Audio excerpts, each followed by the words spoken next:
Today I'm going to show you how I set up my monthly dashboard in my reading journal.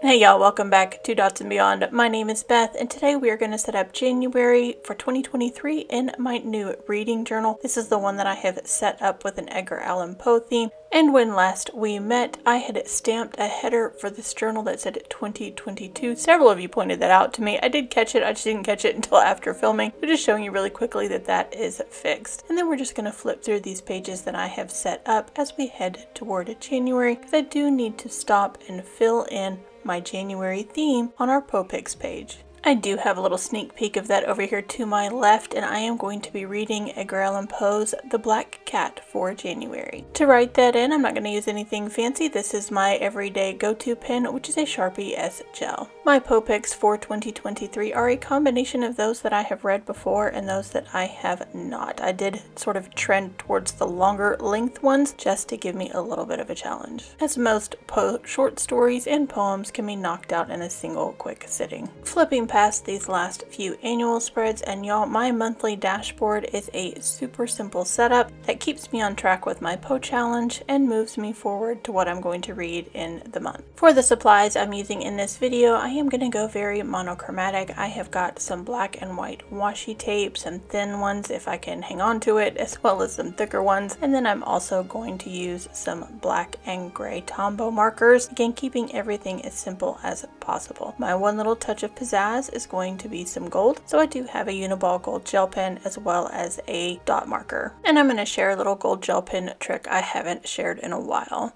Then I also have one Pigma Micron. This is a 0.01. I just needed a really tiny tip to work on some stencils that we have here down the side. For those of you who are new here, I have quite an extensive lettered stencil collection, and that is because I suck at lettering. This stencil does have a little circle at the top. That's kind of how I catalog all of my stencils. I had to find a way to keep them straight, almost like swatching a marker. I had to sort of swatch my stencils. I also prefer a more structured letter, I think, so the bouncy calligraphy, as pretty as it is, it's just not my vibe, and I find no need to practice it. I'll just keep using my stencils. My stencil choice was based on the fact that this is a similar font to the stamps that are in the top left corner, those stamps that I used to do the 2023 setup, and I just wanted to keep a little bit of cohesion. And then I'm just going to color these in really quickly with a medium shade of gray. While my journal is already on its side, we are going to fill in some other things that also are written in this direction. Starting off with this gold gel pen, where I am going to write in Edgar Allan Poe and The Black Cat. This strip that I am writing on is going to have a black background so that the gold stands out, and that's the little trick that I wanted to tell you about. But first, we do have to let this gold gel pen dry, and so I'm going to move on to a couple of other elements on the page, and we will come back to this in just a moment. Just under where it says chapter, I do have a place to put my Black Cat cover. Next to that, I'm writing a little bit of information about the Black Cat. This particular work is a fiction short story that is categorized as a horror. And because I really don't want any smearing of that gold gel pen, we're going to go ahead and turn the book right side up and let me fill in a couple of more things. Underneath the genre information, I have put a P and a W, the P standing for published year and the W standing for word count. Now, because I am human, I did make an error and put a comma in the year that this was published, which is 1843. So we're going to grab a white gel pen and clean up that little comma. Below that, in my natural cursive, I'm just going to put a header that is titled Reading This Month. Below that is space for me to actually write in what those books are. This is very much how I work in normal life, trying to keep a singular implement in my hand as long as possible, and always trying to give gel pen a long time to dry. You saw me test the gel pen there with my finger, and I'm ready to go back to this particular orientation so that I can mask off that row with some black washi tape just on the top and the bottom so that I get a really crisp line. This is a really great way to use up washi tape that's getting old, or perhaps washi tape that you don't particularly care for. I just happen to have the black closest to me. And speaking of black, we are going to take this black Tombow and color right over top of that gold gel pen. You could absolutely do it the other way, but I like to know where my gel pen is going, making sure I get my lines in the exact spot. So sometimes I put it down first, then I come over with the black Tombow,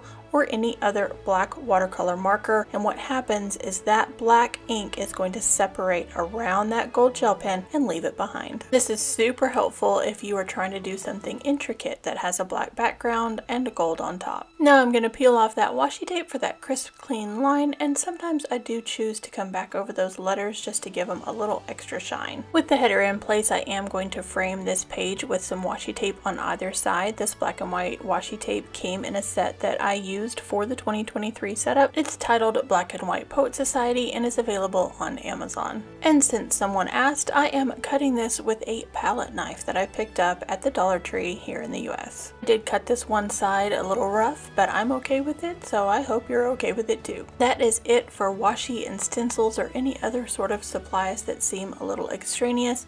For now, I am going to build a rectangle box for me to put my Black Cat book cover inside. Lately, I've been steering away from the rulering of straight lines on camera, figuring that y'all don't need to see those, but I did want to show how quick this setup is. It does take me about 20 minutes to do from beginning to end. And I lied about the stencils because I forget that I keep this one in the back of my reading journal. It came in the very first journal that I ordered off of Amazon, which was like $7. It was part of the package that came with it, but it has the perfect tiny 5 stars on it. And so I keep this in the back of my reading journal, so I always have my 5-star scale on me. For now, I'm going to leave those 5 stars empty, and after I reread The Black Cat, I will come back and rate it on a scale of 1 to 5 on how I feel about it now. Down on the bottom of the page, I'm doing a little pattern of dots, and this is actually a mini calendar in dot form. All of my weeks have a Monday start, so I know exactly that this is the January calendar. It is for me to track my daily reading. I did make a Year at a Pixels tracker as well, but this I like to see on my monthly dashboard just for the month. This right page is a reflection page for the month, not just on what I read, but on how I was reading. So the question first is, how did I encourage my reading habit this month? The second one is, what hindered my reading this month? And then below that, I simply have a reading summary for me to fill in my thoughts about the different things that I have read. And we are going to top off this page with some gold bullet points using this Shuttle Art dot marker. Now it's time to add the Black Cat book cover to this page. Now I do print these using Canva. This is sticker paper. I used to do these in Photoshop, but Canva makes it a whole lot easier. I have 2 different sizes of book covers that I print.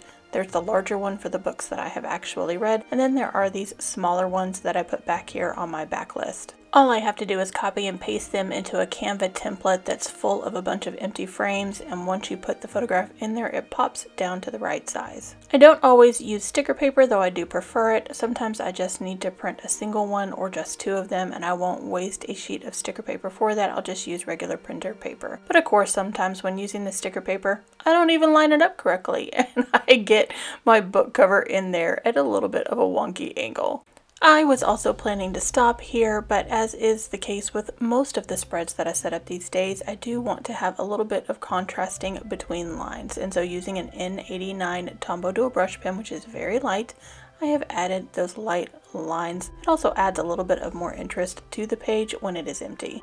And that will wrap up my dashboard design. This is what I'm going to do for the beginning of every single month. But I do need to add something to these pages, and that is page numbers. And one of the things that I do a little bit differently is that I will start my page numbers here with January. Standard page numbering has even numbers on the left and odd numbers on the right, so even though January starts on page 2, that's just going to be the first one that we number is page 2. And the reason that I am numbering the pages is because what's following in here is going to be my reading reviews, or the books that I have read, and I do need to be able to write on my index pages that we set up in the 2023 setup what page number each one of these books is on. Now obviously it's not January and I don't have a book to put here yet, so we're going to look at one of my reviews from this year. I finally picked up and read Assassin's Apprentice. I know, fantasy fans, I don't know why I was putting it off. Obviously it was a 5-star read for me, but this is how I do my reading reviews. I put my little picture of my book. I have the title, the author, my rating, the number of pages, the genre, the year it was published, and the format. Below that, on the left side of the spread, I write in some of my favorite quotes, if I have any favorite quotes. On the right, I then journal my thoughts about the book. In this case, I also included some thoughts about why maybe it took me so long to pick this one up. What I'm doing differently this year is that sometimes, just sometimes, I want to give myself more than these 2 pages. Sometimes you just need to harness the vibe of a book, the feel, using pictures, textiles, or any of the other things that you would use to collage. I have no desire to collage every single one of my reads, but in this instance, like for Assassin's Apprentice, I wish I had had more space or taken more space or the creative license to create that sort of collage-y feel for myself. And so in 2023, I am going to allow myself that creative license, and if I run out of pages, I'll just start another journal. So in those times that I want to do that, I am going to take this right page and probably create a Dutch door out of it by cutting a little bit of it off, just to indicate that the 2 pages or the 2 spreads go together and I have more space to do what I would like in order to document that read. I anticipate that's going to manifest with a collage or mood board essentially for the book on the right side, and then my standard format here on the left. But until I stumble across a read that makes me want to follow through with this plan, I really have no idea how it's going to look or feel. I just know that essentially this worked for me, but I don't want to restrict myself to just 2 pages. I have a very bad habit of setting up some unwritten rules for myself and then following them for an unprecedented amount of time. So here on this first spread past January, I do have all of my little things sketched in to remind me what goes where, but until I read one of these books, we won't know if it's going to be a 2-page spread or if it's going to be a 4-page spread with a little extra information. Do still think the Dutch door method with trimming off just a little bit of this is definitely the way to go. And then of course, when I finish this read for my first book of 2023, I will need to add it to my index. And I had a very specific question about how I catalog my books in my index, so we're just going to go ahead and show you. Like most things, y'all, I do not keep it complicated, so I will make note of the page number of the book that I have read. I will come back here to the index, and if that was Assassin's Apprentice, I will log that here under A along with the page number. It's that simple, and I do knock off A or the for my book titles. I won't be launching any sort of official Poe Club, but if you would like to read The Black Cat in January along with me, feel free to do that. I will link to a free resource below. That wraps up not only my January setup, but a quick peek into my process as well. If you found this video helpful, you know what to do. Go ahead and give a big thumbs up. Subscribe if you haven't already. Send me all your great vibes for a great reading year. Thank you so much for watching, and I'll catch you in the next one.